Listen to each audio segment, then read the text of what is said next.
Okay, we're back talking with Barb about living with epilepsy and the um, changes it's made on her life since she's contracted it. Hi, Barb. Hi. How you doing today? Not too bad. Any seizures today? I had about 3 little ones before I went to bed last night, but nothing so far today. So. You think that new med they put you on seems to be stabilizing the condition?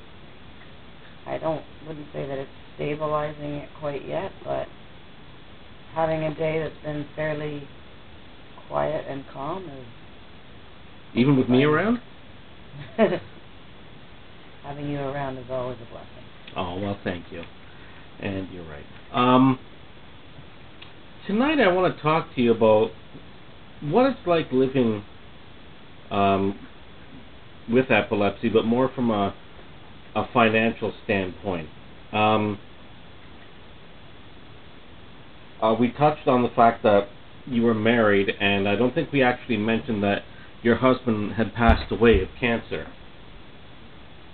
Now, when that happened, much like my mother did when my father died, you were receiving Canada Pension Plan. I think they call it widows or a survivor's benefit now, I think is the more politically correct term that they use. But when you were diagnosed with epilepsy, you also started receiving Canada Pension Plan disability benefits as well. Is that correct? Well, first off, how it goes is you, first of all, you go on,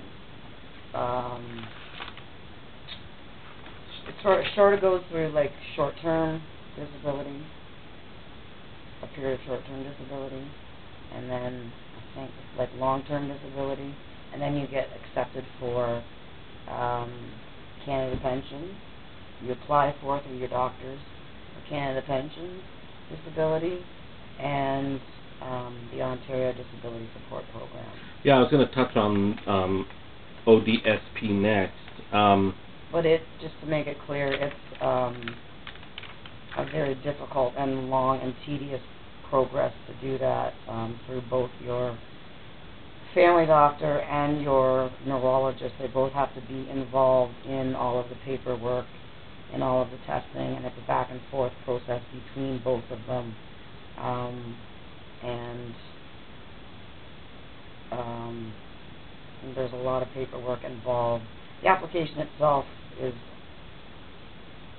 a huge application that the doctor has to fill out, and I should also say that you have to pay your doctor as well to have him fill it out. So it makes it a little difficult for people, especially people that have to apply who aren't accepted onto disability the first time, second time, third time sometimes, or more, that they are put through the financial burden of having to pay their doctor to fill the application out and try and get on disability. And as we know, these the filling out of these forms is quite involved, and in some cases it's probably not cheap to have your doctor fill it out. So let's talk a bit more about the Ontario Disability Support Program. Okay, first of all, what are the benefits of being on the plan? Well, with the ODSP program, or the Ontario Disability Support Program, you do receive a drug card as well as a dental card. Now, it's all based on your, it's based on your, I'm trying to think how to put it, your living situation. So, basically what you have. So, you have to go in and sit down and basically give them inventory of, whether you're renting or, own a home, or, if you have a car, or what your expenses are. They basically want to know everything. They want to know what you got, basically, is what I'm trying to say, sorry. everything about your finances. And then once they know everything about your finances, what you have, then they base your monthly checks on what that is. I hope that made sense. Yeah. So that will be what you get a month from them, as well as your dental card and your drug card. Let's talk about some of the coverages that they provide. Let's talk about the drug card. Okay. You get your prescription medicines covered by way of ODSP. You get your prescription medicines covered, most of them. Most people think, if they don't know a lot about the system, they think it's a free pass for all of your drugs. That's not true. They'll cover whatever drugs are within a financial limit, but if something's considered too expensive for them, they will not cover them. I've had some medications that I've had to pay for out of my own pocket because I sent the prescription in, and then the pharmacist called me and said, well, you're going to have to pay for this because it wasn't the generic brand of it, or it was like the generic brand as opposed to the, maybe you can help me out.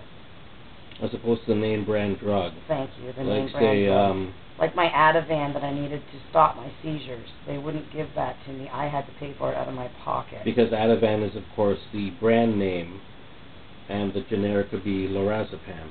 Right. Well, my neurologist had written me out the wrong, like by, not his fault, but he had written out the lorazepam, I believe it was. And when they looked at it, they said, well, you know, you have to pay for it because it wasn't the generic brand. If he had written out the generic brand, we would have covered it under disability would have covered it. Do you find that kind of double standard frustrating? I mean, well, yeah. It's the same thing. I mean, it's the same thing, and it's the drug that stops my seizures, which could be life-threatening. So I'm on disability for epilepsy, and yet you don't want to cover a drug that is for my condition. So to me, it's infuriating is the word that I use. Yes, I find it infuriating. It was $15, by the way. For a tablet or for the whole For the whole prescription. And how many tablets? 30 tablets? pills. Okay. So to me, that's infuriating. Because as you said, there are some drugs that people need that aren't covered simply because of the cost. There are medications up there that, off the top of my head, that can be as much as $20, maybe even $30 per tablet. Yes, for sure. I mean, I'm not alone in this by any means. This is for any person who's on disability for any condition. This is a standard thing that happens with ODSP. It's not just me with epilepsy. This is a standard practice that happens to everyone. This also happened to me with the new medication that I'm just starting, the Vitrum. When I visit, or I don't know why I always call it that. The Vimpat, sorry. When I went up to see him, I think it was 3 months ago, he was wanting to start me on it, but it hadn't yet been approved by disability, by ODSP. So he couldn't start me on it. He had to keep me on the oxycarbamazepine, which he knew wasn't working for me, and he knew was not helping me and probably making me toxic in some way, and he was suspicious that was probably the source of my dizzy spells. All he was able to do for me was to fiddle with the doses and bring them down because, he didn't have any choice. It was the best he could do was to try and fiddle around with the medications that he had available.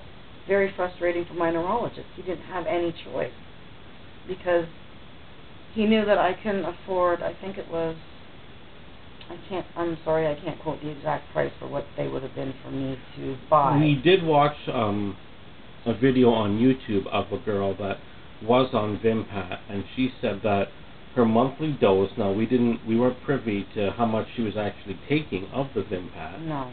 But didn't she say something like it was worth about $500 a month? Yeah, I think so. quite a lot considering what you get from ODSP per month. We'll touch on that in a few minutes. Now, I'd like so when I went, sorry to interrupt you. So when I went back, I just went back last week. I was absolutely thrilled, and I felt like my prayers were answered. And thank you that it has finally been approved. They did just finally approve it, and thankfully, I'm now on it, and this is what I'm just starting, and I'm able to get off the oxycarbamazepine. I'm just tapering down now. So, you know, sometimes things do happen. You just have to sit and wait.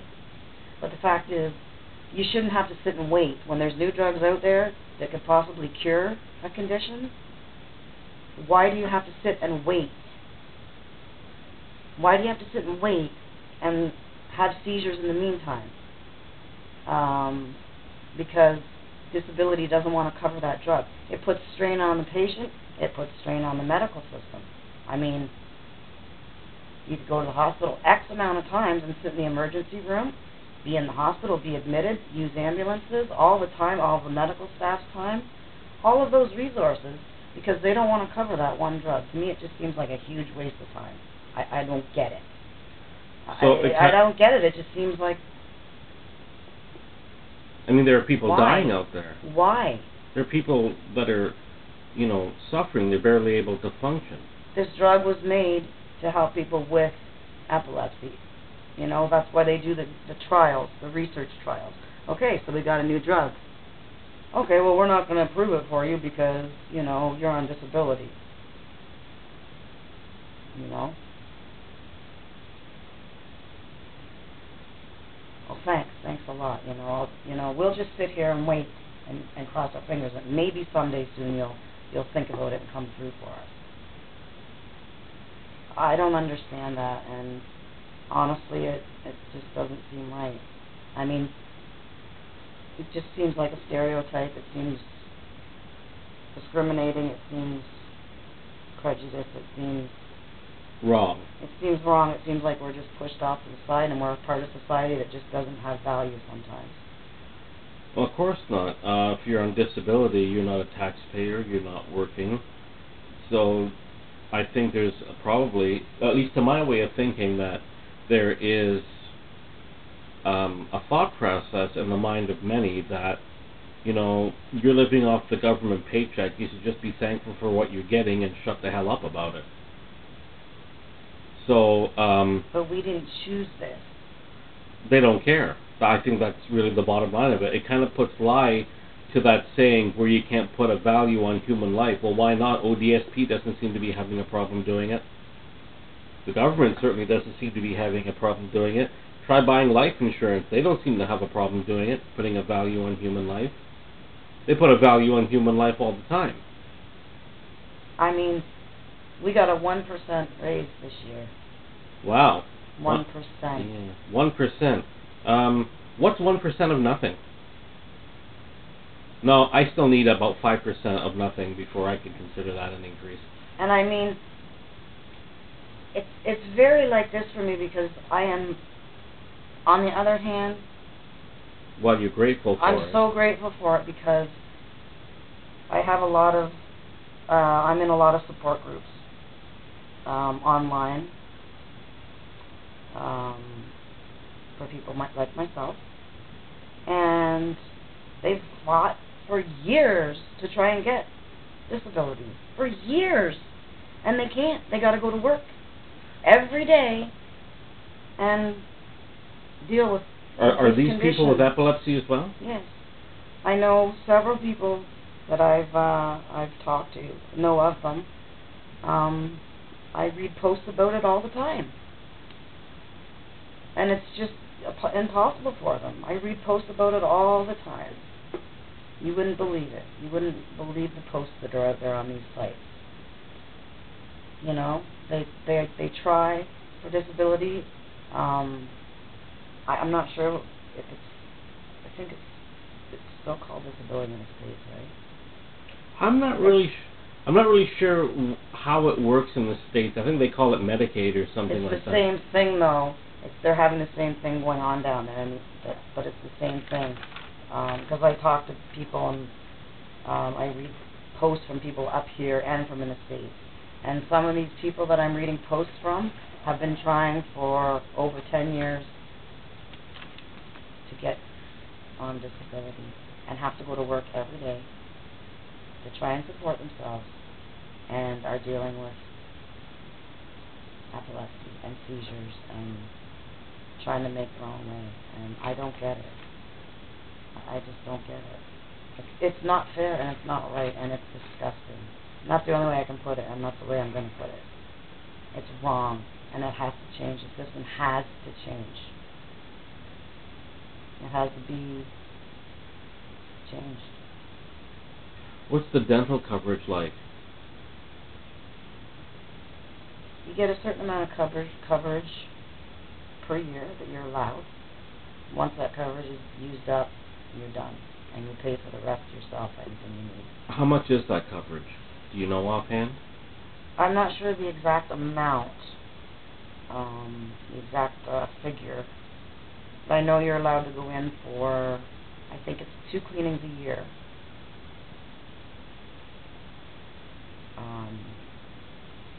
And then you can go in and have like fillings.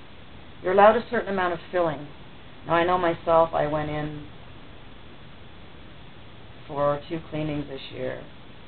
I had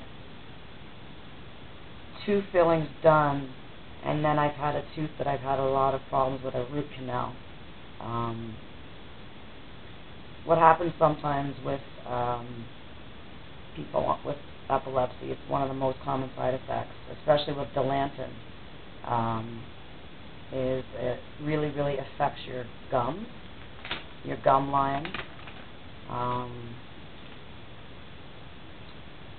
which obviously then can affect your teeth, right, because it starts kind of either growing up, like, over your teeth. So I've started having some problems with that, sorry. Anyhow, I've had a bit of problems with a couple of teeth here. So why haven't you gone to get it fixed? Well, I went in twice and had this tooth done this year, and then they told me, the last time I went in was, I think, 2 months ago, and I had to pay $60 to get it fixed myself because my coverage is up. And the dentist said, we can't refix it again until November. That's when your year rolls over. So basically you have to sit there and suffer with this for another year. Well, in November, so I've got 2 more months, and then they'll be able to fill it again. Because it's a root canal where the tooth is broken, I think, 3 times. So I'm just trying to eat. I'm trying to eat on this side of my mouth. And it's not the dentist's fault. I mean, I have a wonderful dentist, and she's worked with me, and she's fixed it. I think she's fixed the root canal like 3 or 4 times already. And but I mean, she can only do what she can do, right? So. Well, she has to work within the constraints of the system. That's right. Now, but I mean, she told me the price, and. How much was the price? Do you remember offhand? To get the whole tooth and everything over here, all this fixed, $1,400. Wow. What do we say about you can't put a price on human life? I also have a tooth that's been pulled on this side that was abscessed, and they didn't have the money to fix it, so they had to pull it out. So I've got a gap here where it was pulled, which was also a side effect from one of the medications. The Dilantin, again, it's really, really hard on your teeth. And I wanted to get a bridge put in, because who wants to have a big hole in their mouth, a big hole in their teeth? I mean, I'm only in my early 40s. But it was $1,200 to get that fixed as well, and disability is certainly not going to cover that. No. So. But I'm pretty sure the people that work for the disability office, they probably get all that covered. But that's another topic. Now, ODSP as a monthly source of income, is it adequate? Or do you find yourself having to watch every penny? Well, all I can tell you is that my check, even with the 1% raise, my check went down $15 this year. So I don't know quite how that worked out. So basically they gave you an increase, but then they're giving you less. Yeah. I mean, it's... And because you're also receiving Canada Pension Plan. That factors in. When you receive the Canada Pension Plan, they average out, like, do you understand what I mean?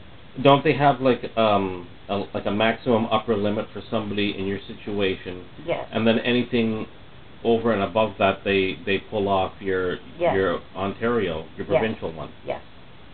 So what's that like? Because a lot of people out there think that, oh, you're receiving money from the government, you must be living on Easy Street. What would you like to tell them about that? If you think it's so easy, why don't you try living on it and see how you can do it? It's not,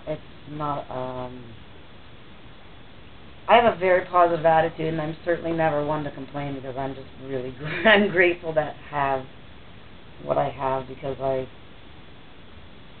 I think about all the people that I've read about and talked to online, and the stories I've heard about how they can't get help, and that pulls my heart, because I think, you know, Barb,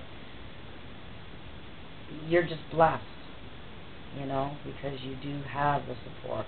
Now, on the other hand, the system it's not right. I mean,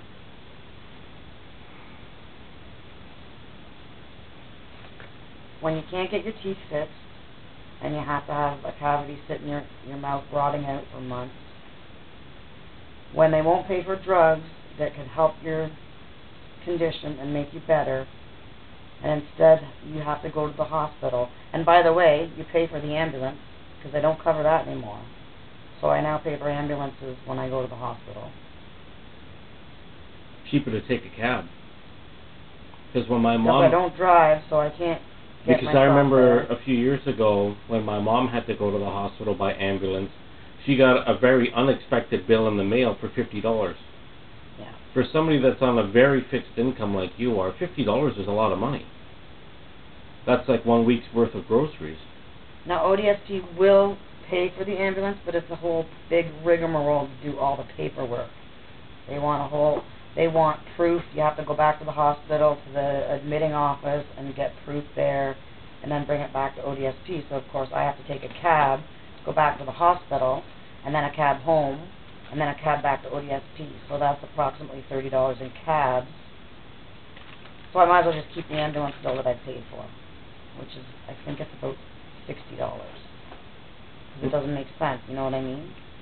They make it hard to give you anything. Well, they probably think that the more difficult they make it, the more likely you are just to say, you know, forget it, I'll just pay for it myself. Because that's money that's not coming out of their pocket. Do you think that's fair to say? No, I'm not asking about, you know, actual facts. I'm asking about your perception. That's what I perceive, yeah. That's what I do perceive. I think that's what anybody on this system would perceive, logically. I think everybody, though, now has to pay for ambulances, though. So I can't make myself special. I can't make people on disability special. I think everybody has to. Now, so, continuing on the same topic, a few weeks ago, you and I watched the movie Sicko by Michael Moore. And I just wanted to highlight a couple of points on it. You wanted to know that it was easy to live on disability, though, and I never answered you. I thought maybe you were just avoiding the answer. No, I would never avoid the question, because I think that a lot of people have a misconception about that, and I get kind of tired of hearing comments and reading snarky comments about how easy people have it on the system and how people abuse the system. And I think there's an element of abuse in any system, but... There is, but when you need the system and when you're on the system... Don't you think that system should be there for you? The system should be there, and it should be an effective system. And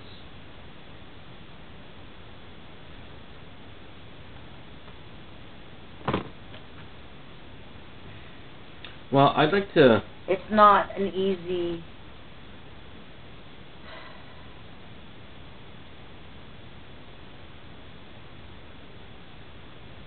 I don't have a car. I don't drive, obviously. I don't have a car.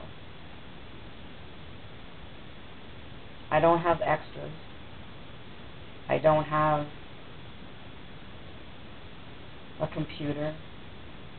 I don't have a fancy TV. I have a 10-year-old TV.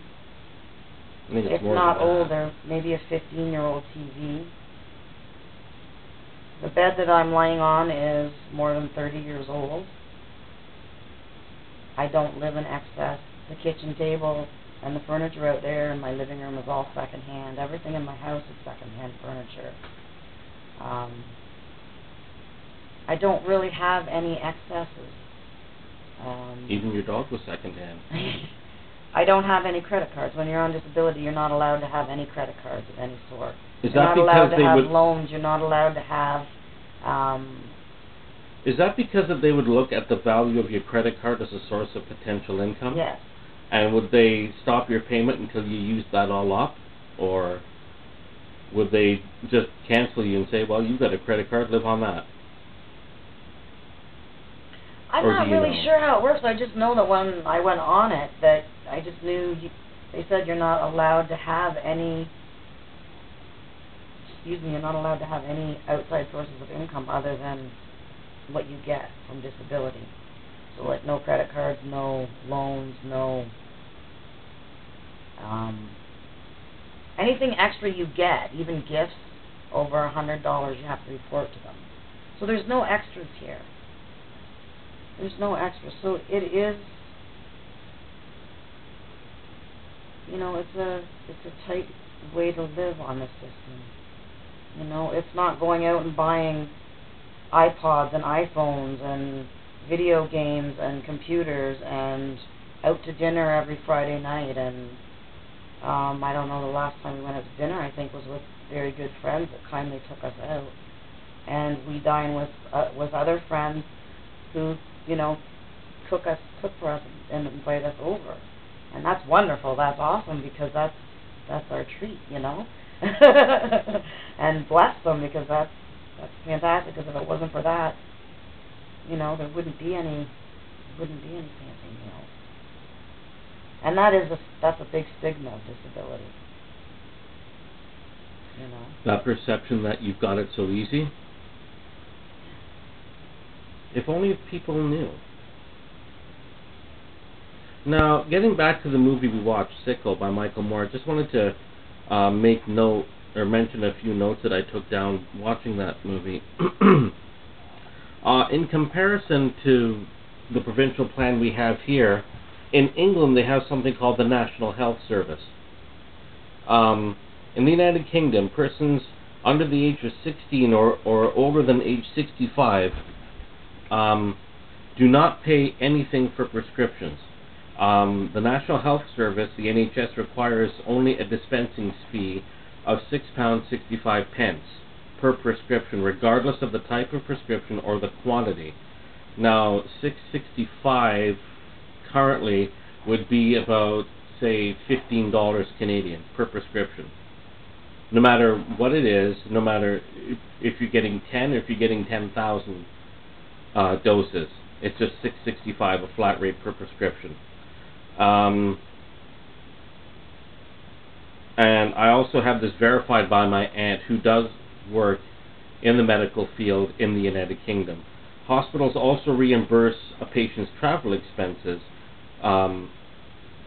if you are a person of lesser means and you have to shell out of pocket to get to the hospital. Unlike here, when my mom had heart surgery, the folks down at the hospital where she had it were great, but you could still tell that it was more of an assembly line mentality of get them in, get them fixed, and then get them out as quickly as you can.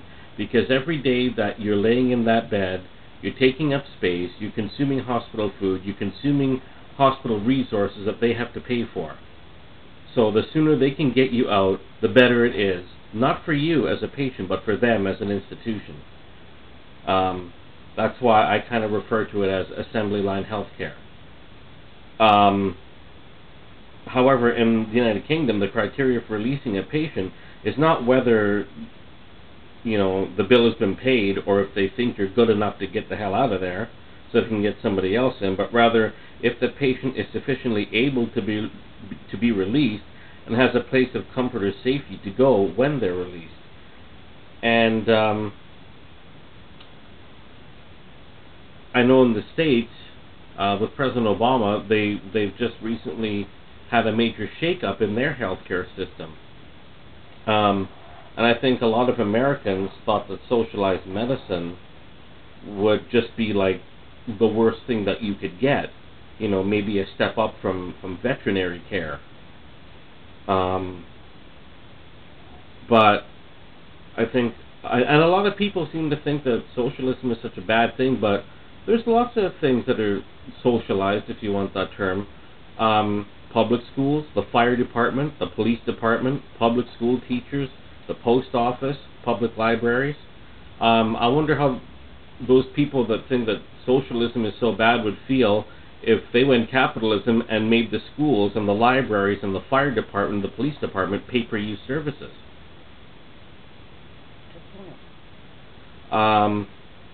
Former British Member of Parliament Tony Benn was quoted as saying that he mentioned that in the 1930s, during the Depression, there was widespread unemployment, but they didn't have unemployment during the war. He said, if you can have full employment by killing Germans, as was being done in the Second World War, then why can't you have full employment by building hospitals, building schools, recruiting nurses, recruiting teachers? Bottom line, he said, if you can find money to kill people, you can find money to help people. What are your thoughts?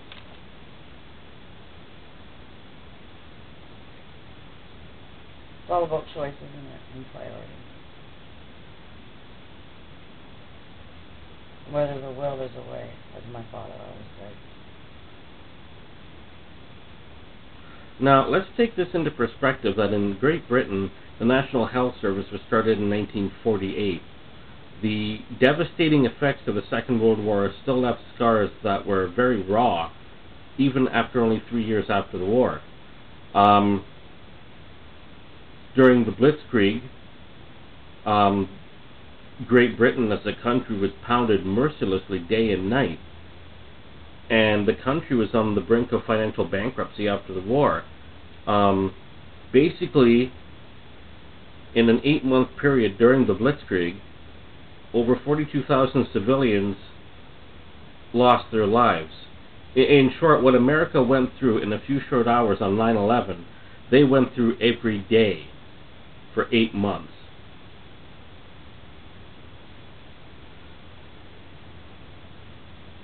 Now, everybody always talks about choice. You just mentioned choice yourself. Everybody always says the greatest thing about democracy is that you have a choice. Would you say that it's fair? It's a fair statement to make that while you do have a choice, your choice depends on your financial freedom to choose, and that if you are of lesser means or if you're shackled with debt, that kind of really limits your options as to what you can do as an individual? Definitely. But no matter how little you have in your pocket, you always have a voice in your head, a voice in your mouth, and a brain in your head. But it's still up to others to choose to listen, though. That's right. But it's up to you to have the courage to speak. Do you think that, I guess the welfare system in general, which the Ontario Disability and Support Program is a part of, is more or less just a way to control people? Because, I mean, there are a few ways in which that you can control a large group of people. First of all, you can frighten people or you can demoralize them, or you can, keep them less educated, and you can keep them unhealthy. Because under those conditions, people become hopeless.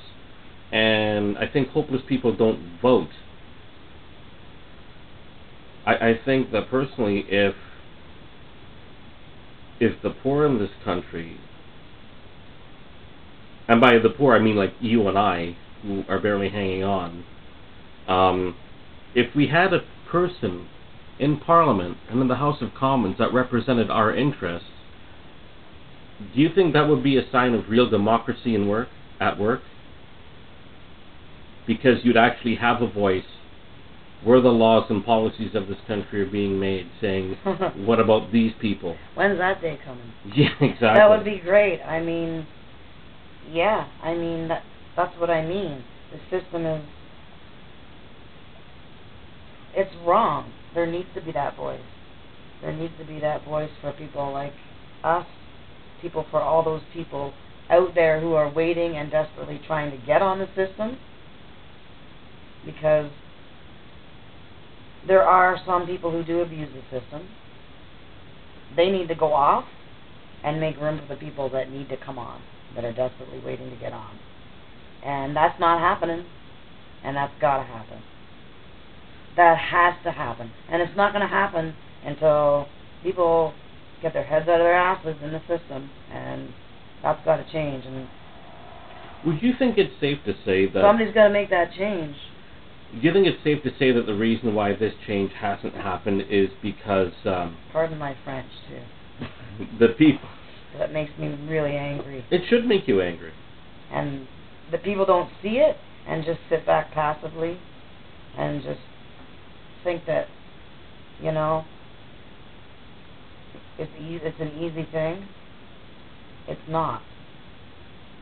Do you think it's safe to say that the reason why there hasn't been this monumental change in the system is because those who are best served by things staying the way they are also the ones that are in power controlling everything? Oh, heck yeah. Heck yeah. That's why nothing's changing. Somebody's got to rise up and do something about it. True. I don't know who, but somebody's got to do it. Or a group of people, or... Because I don't want to use the word crooked, but... There's definitely some inequities inherent in the system. And what makes me sad is that I've had people even say to me and even talk to me about it and try and say, oh, well...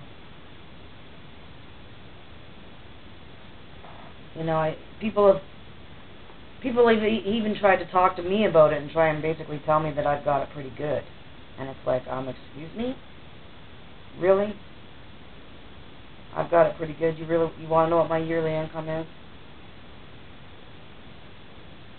Yeah, wouldn't you like to just grab all these people that work for the ODSP and just swap places and say, try living on this for a month and see how you can do it? Because the fact of the matter is, even though you're on social assistance of a sort, that doesn't get you a free ride at the store. That doesn't get you a free ride anywhere. I mean, if you can't pay the price that's on an item, you can't get it. They may sympathize with you, but bottom line is, if you can't afford it, you can't have it. I mean, I'd love to put out there what my yearly income is. I don't know if that's... I don't think anybody needs to know that. But it's not appropriate, but I'd love to just... I don't think you're even in the 5 digits.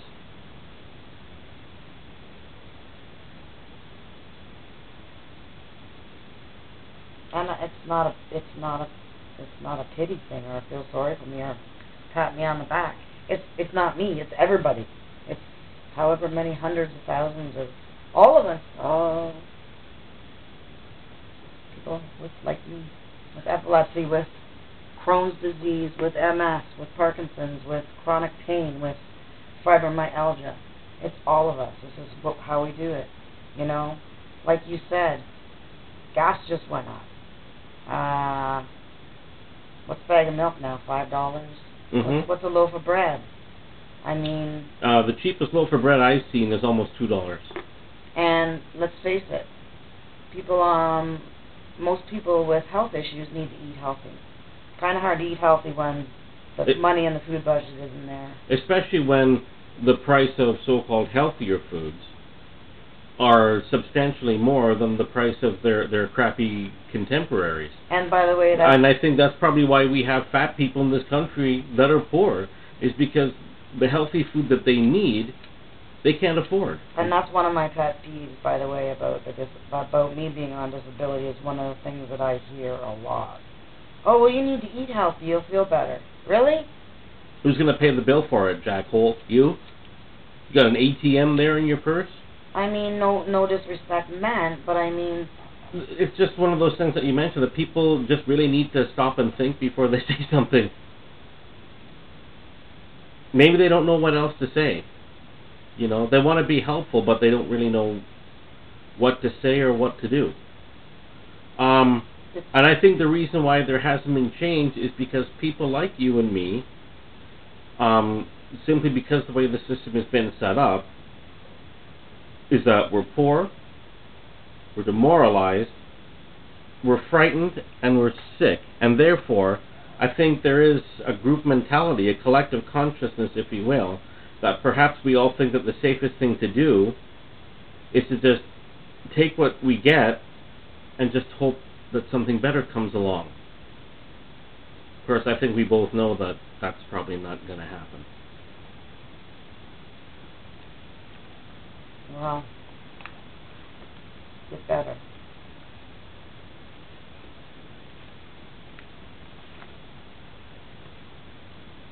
And if it doesn't? If it doesn't, then it's a pretty sad situation. Now, given that you're on ODSP, and considering what money you get, does it make you a little infuriated to find out that our beloved Premier Dalton McGuinty spent millions of dollars building a natural gas plant, which then he decided that for whatever reason he didn't need anymore, and yet this thing probably cost in excess of $50 million to build? When you hear about wastage like that, what does that make you think? Like, to me, it would put into sharp relief that, you know, people like you and me who are on the system aren't a priority. Yes? When I hear things like that, and then I hear about people not being able to get a medication covered that they need that's going to help a condition, or people not being able to get food allowances, special needs diets covered on their, on their disability program, or their teeth fixed, or people having to appeal their decisions just to get on the system so they don't have to struggle. Yeah. There's something wrong with that, yes. Yeah. It's ignorance. It's pure, uneducated ignorance. Disrespect. And ignorance. And unless it gets talked about and an understanding again is spread around, it can't change much, can it? Don't you find it a little odd, for lack of a better word, that given the nature of the system, that there's something wrong with a system that is supposed to be in place to help people, makes drugs like marijuana and cocaine more affordable or more available than the life-saving medications that people need? Do you think there's something kind of wrong with that? There's just something not quite right about that picture? something definitely not quite right, but for some reason I'm not surprised at all.